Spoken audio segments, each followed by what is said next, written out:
I've been playing guitar for more than half of my life, and a lot of the time when I hear guitar players, I'm like, oh, I see what they're doing there, blah blah blah blah blah. There's so many times that I've heard something that Jeff Beck did. I'm just like, how the fuck did he do that? Like that, I can't even wrap my head around it. Like he's using harmonics with the whammy bar. He's using this. He's using that, and it's.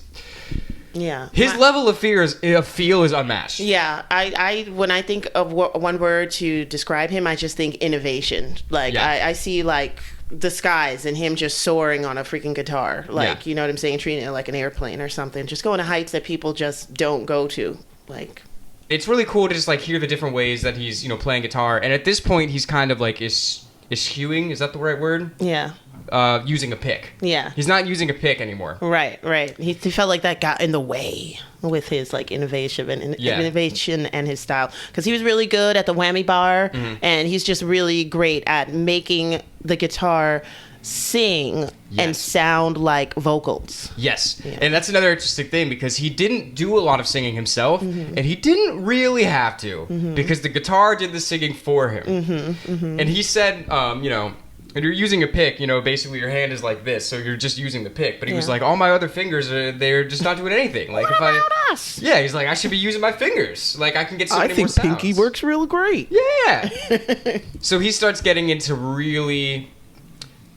It's so hard to explain this to, like, people that aren't, like, guitar players necessarily. But what he was doing was super subtle. Yeah. Like, his style was not, like, the flashy, like, oh, look at me, like, I can do all this crazy shit. Like Eddie Van Halen, for example, obviously great guitar player, but he's also very flashy. And, like, you don't necessarily have to know how to play guitar to see what he was doing and be like, this is crazy. Yeah. But with Beck, it was a little more subtle. Yeah. Like, again, he's making the guitar sing. So he's doing things like, you know, he's rolling the volume knob up and down, so it kind of sounds like kind of violin-y. You know what I mean? Like volume swells. He's using the whammy bar in, like, a really tasteful way.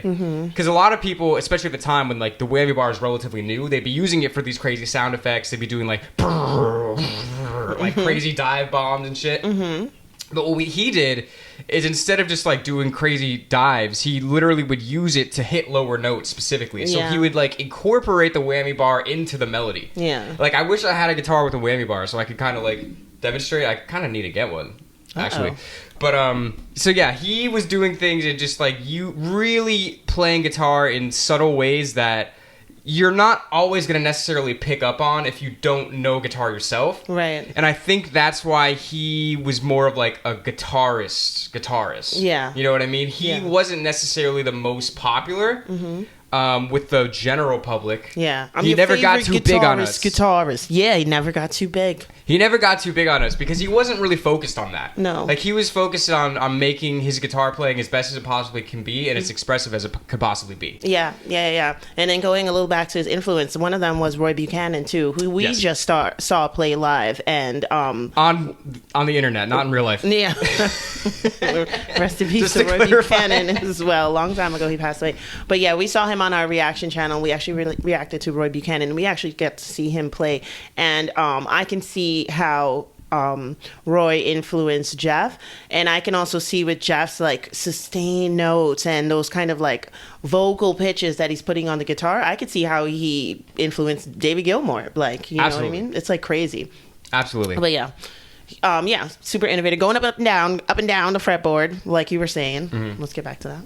and he's also, that's the thing, he's not really, like, shredding. It's very melodic. Like we're saying, it's like he's making the guitar sing. So it's not about hitting a lot of notes super fast. It's about hitting the right notes at the right time with the right sound. Yeah. And that was what he was perfect at doing. Yeah. Right? So that sounds like a guitar course. That sounds like how you start a guitar workshop or course. How to hit the right notes at the right time with the right sound. Yeah. Brought to you by Jeff Beck. So another, like, a perfect example of this, and this is one of his most famous songs. It was on the Blow by Blow album. It was actually a song that was written by Stevie Wonder. Yes. Because We've Ended as Lovers. That was originally sung by, it wasn't Stevie that sang it. It was his wife. Sarita. Yeah, we reacted to that too. We did. And so Jeff did a version of it where he is using his guitar as the vocal and as the main melody, and it's just so beautiful. Yeah, it's one of those songs, like I heard it again recently, and I said to myself, if I were Jeff and I were auditioning people to come into my band, I would almost like never want them to play that, because I can imagine after hearing Jeff, the way he plays it, I've only heard like one other guitarist while researching it that played it like well, just like him. But I can imagine people trying to play it like Jeff, and Jeff getting like yeah, because that's one of those songs that's so beautifully done that people should not really, a whole bunch of people shouldn't rush to redo it, like, you know, or use it as their audition song. It would be very hard to pull off. Yeah, we'll put it like that. You know, because nobody could really play it like him. Yeah, you know, he really.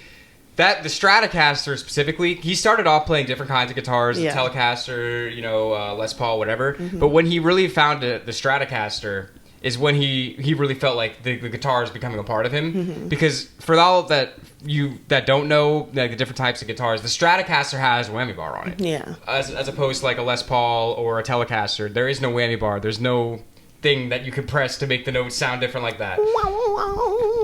So when he discovered the Telecaster, he was like, oh, this is like a level, this allows me to go to a new level of melodicism, really, that I couldn't do on a different instrument. Yeah. So he really, like, he said the Stratocaster became like an extension of himself. Yeah. And you can really feel that. Like, there's certain guitar players, people say like, oh, it's like the guitar was like a part of his body.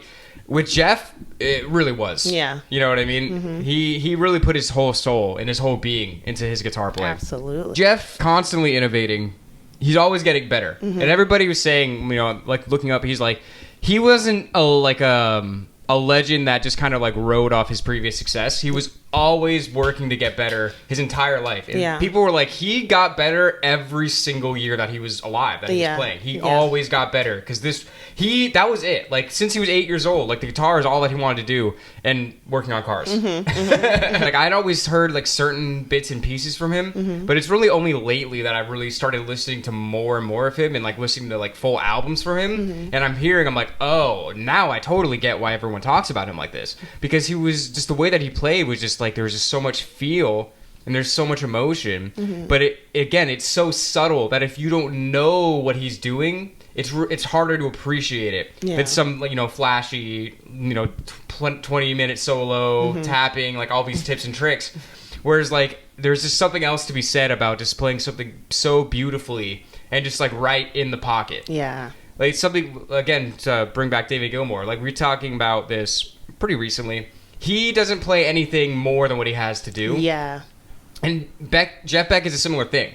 Because it's like, he is going to do what's right for the song. Yeah. And he's going to do what's right for it in that moment at that exact time. He's not going to do shit just to do it. Yeah. You know what I mean? Yeah. So I respect that a lot as a musician. And it makes sense of why he's, you know, quote, the guitarist. Yeah. You know? I'm your favorite guitarist. That's right. Should have been a rapper, Jeff. That's right. That's a bar right there.